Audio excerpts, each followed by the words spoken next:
हाँ, स्टार्ट कीजिए सर। सुप्रभात बच्चों, यह वीडियो काव्य सौंदर्य पर तैयार किया गया है। 9th और 10th क्लास CBSE द्वारा निर्धारित क्षितिज भाग 1 9th क्लास में पढ़ना है और क्षितिज भाग 2 10th क्लास में पढ़ना है।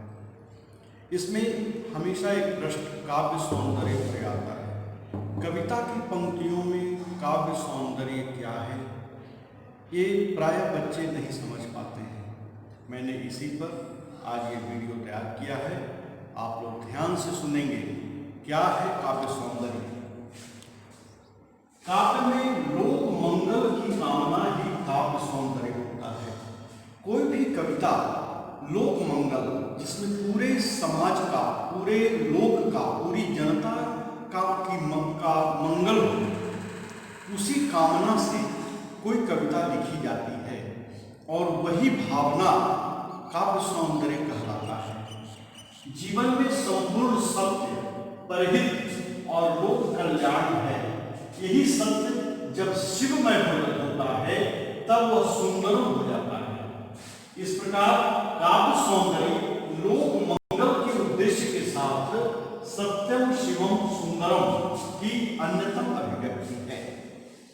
सत्यम, जो सत्य होता है वह निश्चित रूप से कल्याणकारी होता है और जो कल्याणकारी होता है वही सुंदर होता है। रास्ते में कोई पत्थर जो अनगढ़ है उसे उठाकर जब किसी निश्चित स्थान पर रख देते हैं तो वो पत्थर ही शिव होता है, जिससे लोगों की मनोकामनाएं पूरी होती हैं और उसी रूप में वो सुंदर बन जाता है।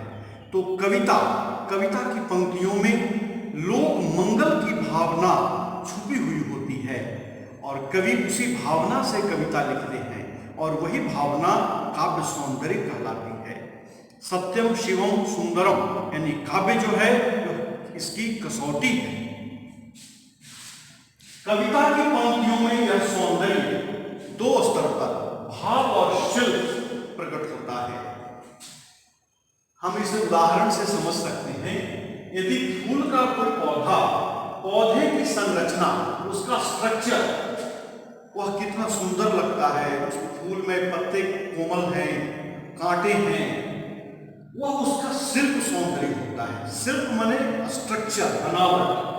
तो फूल की जो खुशबू है उसका भाव सौंदर्य है। वह भाव सौंदर्य, फूल की खुशबू दिखाई नहीं देती, वह अनुभव गम्य होती है। लेकिन फूल के पौधे, फूल, ये सब दिखाई देते हैं, इसलिए वह उसका शिल्प सौंदर्य है। कविता की पंक्तियों में प्रयुक्त भाषा शैली, छंद, अलंकार आदि शिल्प सौंदर्य है।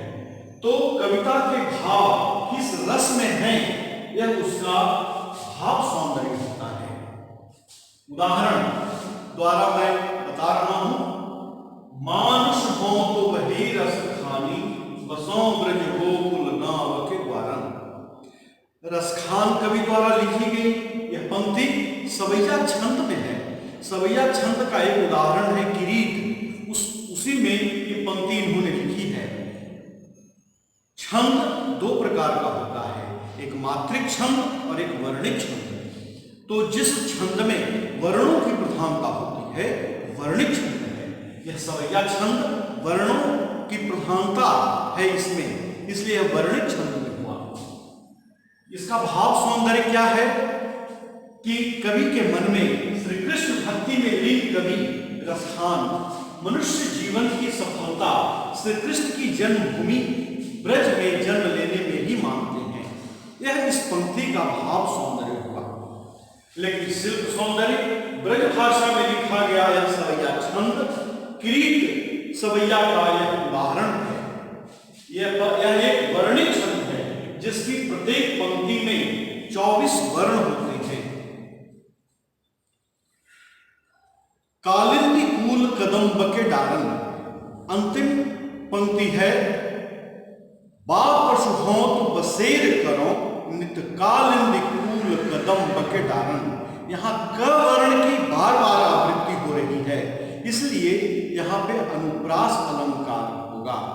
तो ये सारी जो जिसमें विशेषताएं होती हैं उसका वो शिल्प सौंदर्य होता है।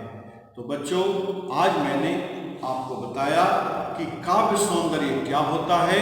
यह कविता की पंक्तियों में किस प्रकार इसको हम देखते हैं, समझते हैं।